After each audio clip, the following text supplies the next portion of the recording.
Christoph, du bringst jetzt ein bisschen Licht in unser Dunkel, weil du bist ja auch vor Ort und du hast eben vom Norden, vom Osten gesprochen. Aber jetzt heißt es, dass auch ganz im Süden der Ukraine die Angriffe der Russen wieder stärker werden und damit auch zunehmen. Welche Informationen hast du über diese Abschnitte?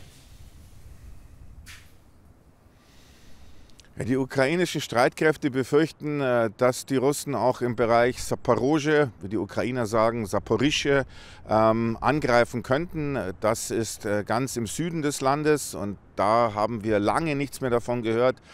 Da gab es bei der ukrainischen Gegenoffensive 2023 so neuralgische Orte wie Rabotine.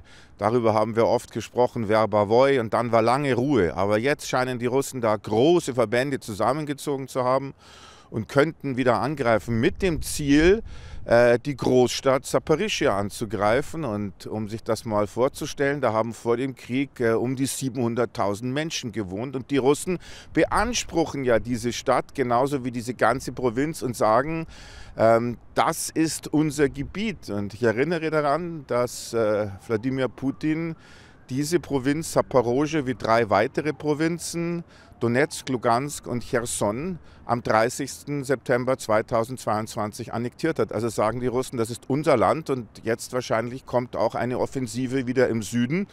Und die Russen setzen im Augenblick da auch eine Waffe ein, die relativ neu entwickelt worden ist. Die heißt Grom E1. Das ist eine Gleitbombe mit einem zusätzlichen Motor dran und einer Reichweite von 120 Kilometern. Und das hat 600 Kilogramm. Und das ist höchst gefährlich und damit wird die Stadt Saporoschje angegriffen. Wie die Russen sagen, man greift dann immer Infrastruktur an der Militärs oder Munitionsdepots oder irgendwelche Waffenschmieden. Aber bei all diesen Angriffen, was wir hier mitkriegen, kommen eben auch immer wieder Zivilisten ums Leben, auch wenn die Russen sagen, wir greifen nie zivile Ziele an. Und diese Waffe ist höchst gefährlich.